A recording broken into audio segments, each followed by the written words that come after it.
But don't worry, I won't be looking away or getting distracted anytime soon. And what struck me last night as absolutely riveting was the way that a Daily Telegraph columnist tweeted. Early doors. Oh, there's lots of clapping and slamming of desks coming from the room where Liz Truss is having her meeting with the 1922. And you do a double take at something like that. You do a double take at almost everything in some corners of the Daily Telegraph at the moment. They're carrying a column at the moment suggesting that blackouts will be good for us because it might snap some young people out of their smug complacency. At least I think that was a real headline. It's so hard to tell. And you read that idea that they're cheering her? I watched PMQs. Why would they cheer her in private but not cheer her in public? The place where she really needs support is in the House of Commons. Do you know what the Labour MPs yesterday were cheering or chanting as Liz Truss left the chamber? I'll tell you, they were shouting, more, encore, more. The Labour MPs calling for more from a sitting Conservative Prime Minister. So I read this tweet and I thought, well, something's gone a bit right. And then I read another one a bit later when the MPs had started filing out and giving off the record briefings, or in some cases on the record briefings, to journalists, friendly or otherwise. And what was reported then was that the banging of the desks and the jeering or cheering was coming when she was being asked deeply critical questions by her own MPs. So in fact, it was the dissenters, it was the hecklers, it was the critics that were getting cheered and banging of desks, something that the Daily Telegraph correspondent either failed to mention or didn't understand. And that's frankly incredible. That puts us in a position where honest newspapers who haven't spent the last 6 years selling you Brexit, selling you Theresa May, selling you Boris Johnson, selling you Liz Truss, selling you the opinions of whoever it is that actually pays these think tanks that have exerted a stranglehold upon many corners of the media and politics. So the newspapers that can actually tell you the truth are going with headlines like this. Tories in open revolt against Prime Minister. That's the I-newspaper.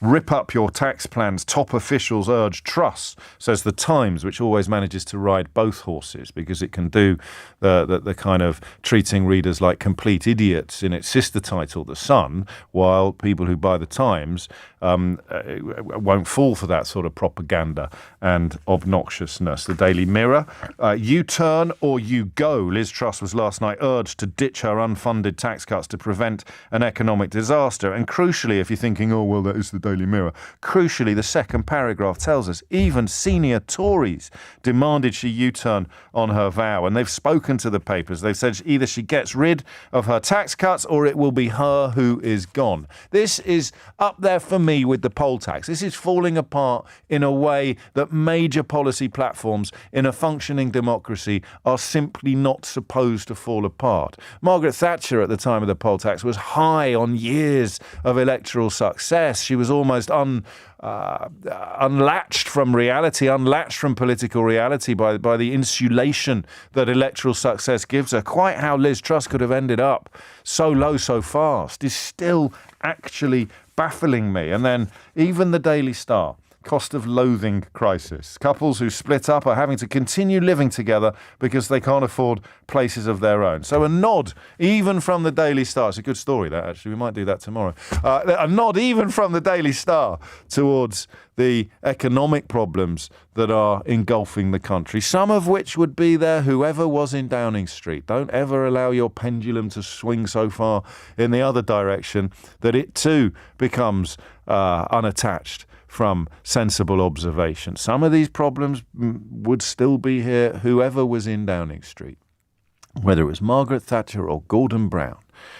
But my God, they're bigger than they would have been without Kwasi Kwarteng's a diabolical intervention and the response of the markets. You want to pick a low point? Probably Jacob Rees-Mogg yesterday, trying to argue that the reaction to the mini-budget had nothing to do with the mini-budget. I know we are fairly tireless chroniclers of Jacob Rees-Mogg's moral corruption and intellectual vapidity, but that was a true milestone in his appalling contributions to public discourse in this country, trying to argue that the response to the mini-budget had nothing to do with the mini-budget. As we mentioned yesterday, it's like trying to argue that the bruising around your eye has nothing to do with the punch in the face that you received yesterday. But hey-ho, Jacob's going to Jacob.